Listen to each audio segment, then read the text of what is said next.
And if you get it in the book, the numbers are a little fancier.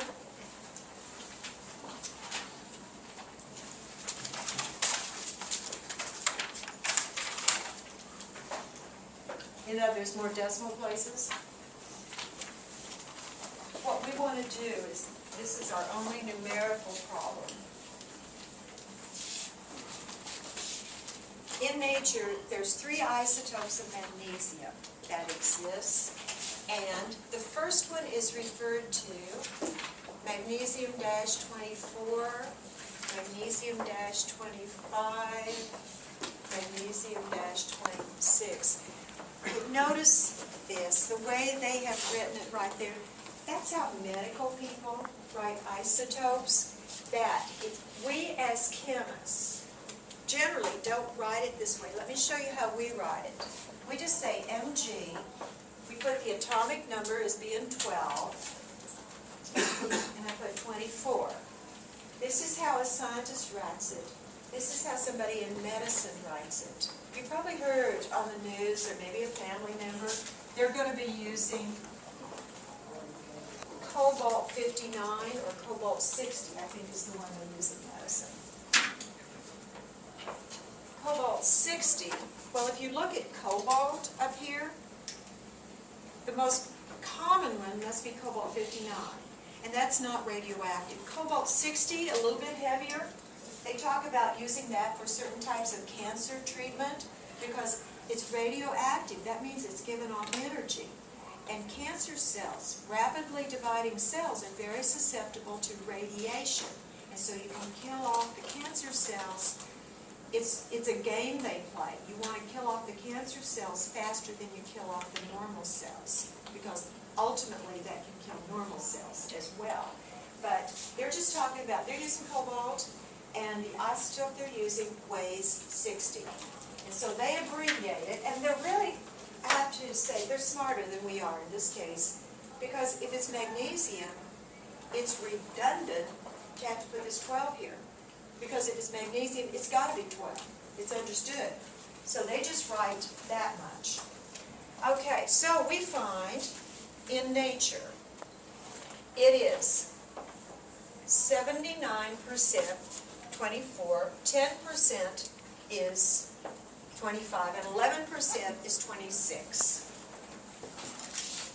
Now, they have included over here as another column the mass, 24, 25, 26, but we did that already. Okay, I'm going to work this problem, and I did not put decimal places or anything because I think I can convince you how to work the problem easier if there's not big, fancy, big numbers. Okay, here's what I would do. I would assume we have 100 atoms.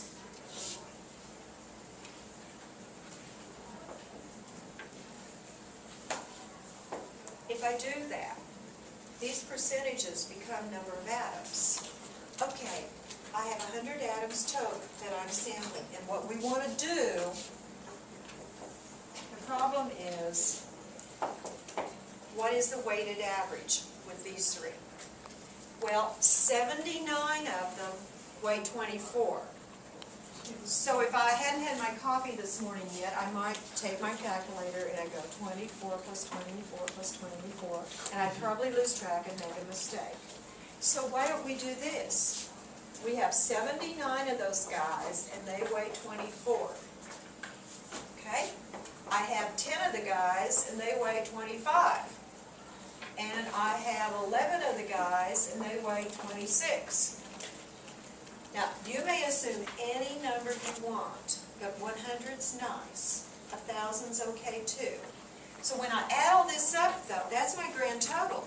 Like when I made it around the classroom, what move? Russell, what do I have to do next? Divide by 100. And it doesn't make a bit of difference. If this had really been 79.112 or something, you could still do it this way. Now, in high schools, or at least when I first learned this, we used to learn everything just by rote with no real understanding. And our teacher would just say, take that percentage put it in decimal form, take it times the mass. 0.10 times the mass, 0.11 times the mass. This is really what you're thinking. This explains why you did that. Assume 100 of them, and then you get the grand total for the mass of all 100 guys, divide by 100, and let's go for 3/6. That's my arbitrary decision, not based on the numbers they're given. So punch that through and see what you get. Yeah, Nikki? Is it okay if we just went ahead and did it in decimal form? Sure, I don't care. I just wanted you to have some basis of why that works. But sure, put it in decimal form and go with it. Erin, what'd you get? Okay, 24.3 is the weighted average, and, drum roll, look up there, just 3/6, 24.3. Okay, we're good. Okay, everybody comfortable with this? This is the one and only problem with calculators here. They're all done the same way. Okay, let's move on. Now, I'm going to skip over this part because I want you to get some good stuff right before break time. And I want to start here. Notice I'm jumping around and I'm going out of order because I disagree with the authors.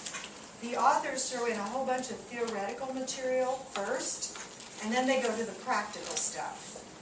Okay, I like to hit the practical stuff first, and then when we go back to what's more theoretical, you go, oh yeah, that makes sense. I don't think it flows the other way very well. First, just a very brief note on 414, electrons. Remember how we talked about really, really tiny?